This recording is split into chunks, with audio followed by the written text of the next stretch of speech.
हाय दोस्तों, कैसे हैं आप सब। आशा करता हूँ कि बहुत ही स्वस्थ होंगे, मस्त होंगे और आगे की तैयारी में व्यस्त होंगे।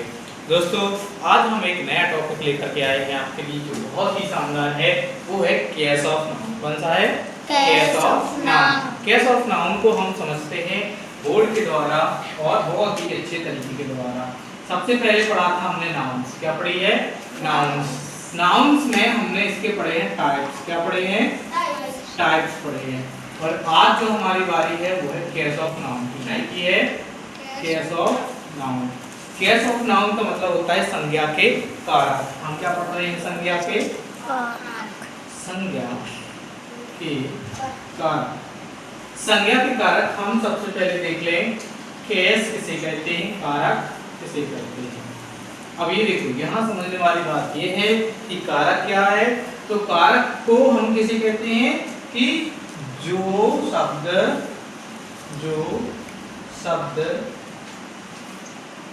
नाउन या संज्ञा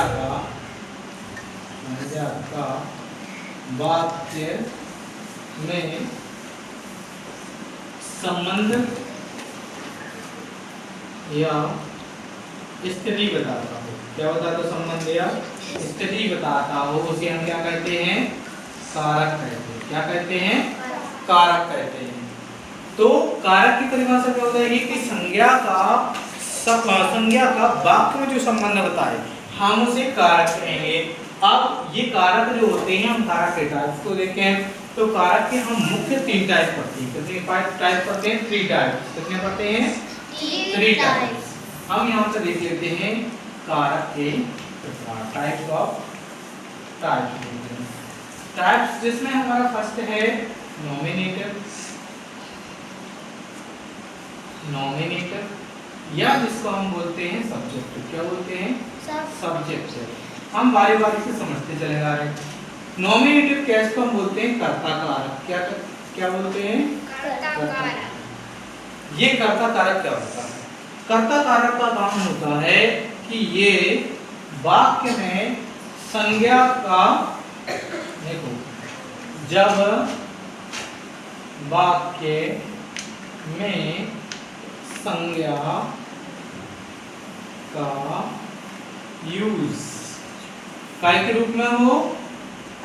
सब्जेक्ट के रूप में हो। काय के रूप में हो? सब्जेक्ट के रूप में होता हो, तब वहां कौन सा कारक होगा? कर्ता कारक या नॉमिनेटिव केस या सब्जेक्टिव केस, एक ही बात है। ठीक है। तो सब्जेक्टिव केस क्या है? जब वाक्य में संज्ञा का प्रयोग किसके रूप में होता है? सब्जेक्ट के रूप में।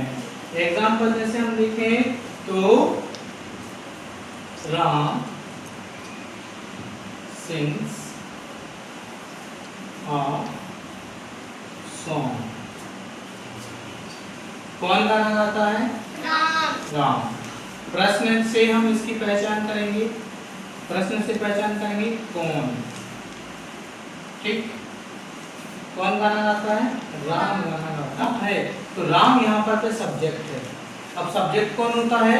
जो काम करने वाला था। देखो, कर्ता कौन होता है? काम करने वाला। कर्ता कौन होता है? काम करने वाला। ये लिखा हमने, कर्ता बराबर काम करने वाला। कर्म कौन होता है?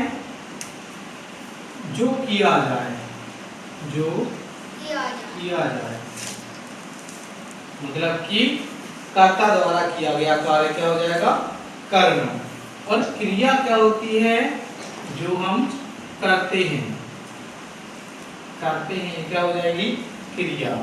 तो जैसे हमने ये पढ़ा है कि राम सिंग्स अ सॉन्ग, तो राम क्या हो जाएगा? सब्जेक्ट, सिंग्स हो जाएगी वर्ब और सॉन्ग हो जाएगा ऑब्जेक्ट।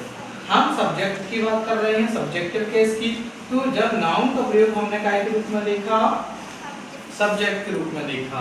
तो यहाँ पर कौन सा केस होगा? सब्जेक्टिव केस या नॉमिनेटिव केस। क्लियर हुआ?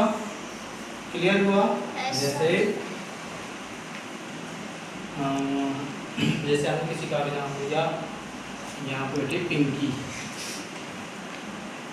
पिंकी बॉट हाँ बुक। पिंकी ने बुक खरीदी, पिंकी ने बुक खरीदी। तो किसने बुक खरीदी? पिंकी ने।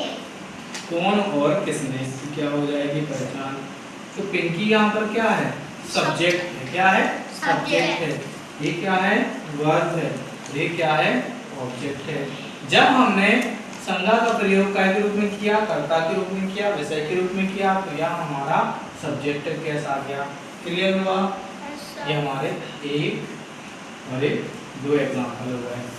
ठीक है, इसको अपन देख सकते हैं। अब जो हमारा दूसरा केस होता है उसको हम बोलते हैं ऑब्जेक्टिव केस। क्या बोलते हैं? Objective case. Objective case. Objective या हम बोल सकते हैं एक्यूजेटिव केस। क्या बोल सकते हैं? Accusative case. ये हो जाएगा कर्म कारक। कौन सा हो जाएगा? कर्म कारक। अभी हमने जान लिए कर्ता, कारक और कर्म जान लिए थे। अब यहाँ पर पे जब वाक्य में नाउन का प्रयोग, यहाँ हम देखते हैं पुस्तक में नाउन का प्रयोग या यूज किसके साथ, किसके द्वारा हो? ऑब्जेक्ट के रूप में हो। क्या के रूप में हो? ऑब्जेक्ट के रूप में हो। तो वहाँ कौन सा कारक होगा? कर्म कारक या ऑब्जेक्टिव केस।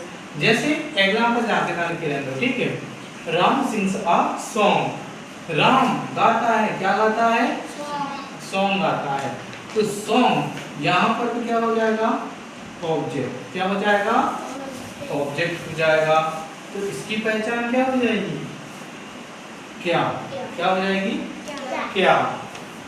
और जैसे हमने बोला एक लिखा था पिंकी बॉट अ बुक। तो पिंकी ने क्या खरीदी? बुक खरीदी। तो हमारे पास जो नाउन के रूप में बुक है ये ऑब्जेक्ट के रूप में है। तो ऑब्जेक्ट के रूप में जब हमने संज्ञा का प्रयोग किया तो वहां हमें ऑब्जेक्टिव केस मिला। ये कब होगी? वर्ब के बाद की संज्ञा, बाद की संज्ञा क्या कहलाएगी? Objective case. क्या कहलाएगी? Objective case. ठीक है, दो पहचान हो गई, एक तो प्रश्न से हो गई और एक वर्ब के बाद की हो गई। और तीसरा, जब हम संज्ञा का प्रयोग ऑब्जेक्ट के रूप में करते हैं तो कौन सा और केस आता है? ऑब्जेक्टिव केस आता है। क्लियर हुआ? ठीक है, फिर अब हमारा आता है तीसरा कारक। कौन सा आता है? तीसरा कारक, जिसको हम बोलते हैं संबंध कारक। क्या बोलते हैं? संबंध कारक। यहाँ लिख देते हैं पॉजिटिव केस।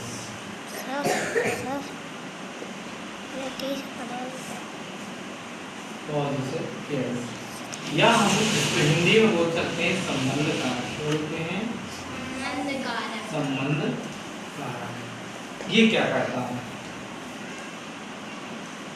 संज्ञा की दूसरी संज्ञा या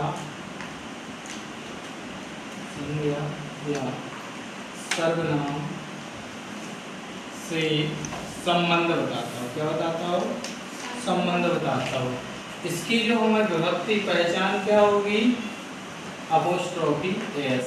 क्या होगी इसकी पहचान? Apostrophe S. इसको हम बोलते हैं अपोस्ट्रोफी। क्या बोलते हैं? अपोस्ट्रोफी। क्या बोलते हैं?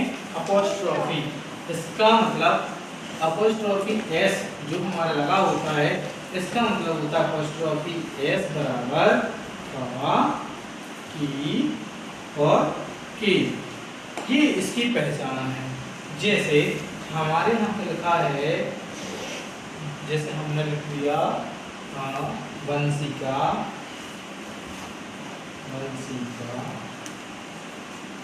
Father, वंशिकास father.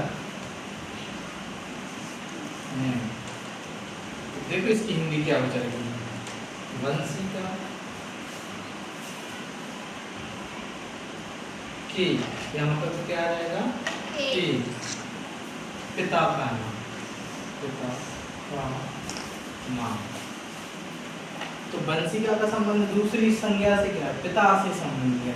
तो हमने यहाँ पे क्या रखा? के।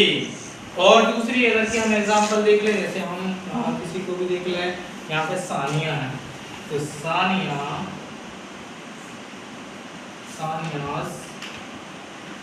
ब्रदर्स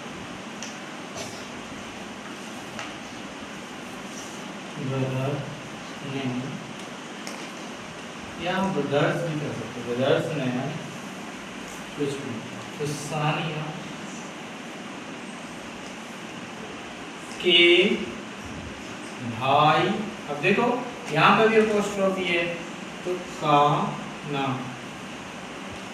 और दूसरा लिखते हैं देव्स मदर्स नेम, अब देखो देव की माँ का नाम। तो यहाँ पर भी हमने क्या देखा, अपोस्ट्रोफी एस को हमने का के नाम दिया, देखो के की और का दिया, यहाँ पर अपोस्ट्रोफी लगा दें। तो ये हमारा जो क्या होगा, पॉजेसिव केस हो गया, संबंध कारक हो गया, जो वाक्य में एक संज्ञा की दूसरी संज्ञा के साथ क्या करवाता है, पहचान करवाता है, उसी हम क्या कहते हैं, पॉजेसिव केस। क्लियर हुआ? ये सारे के सारे केस जो हमारे लिए बहुत इंपॉर्टेंट होते हैं, परीक्षाओं में भी पूछे जाते हैं, तो ये हमारे लिए काम की चीजें हैं। ठीक है, तो ये से हमारा टॉपिक। नेक्स्ट हमारा टॉपिक होगा जो नेक्स्ट और बचे हैं, जैसे डेटिव केस है, वोकेटिव केस है और कॉम्प्लीमेंट वगैरह है, वो सारे के सारे हम आगे पढ़ने वाले हैं। ठीक है, तब तक के लिए मिलते हैं, wish you all the best.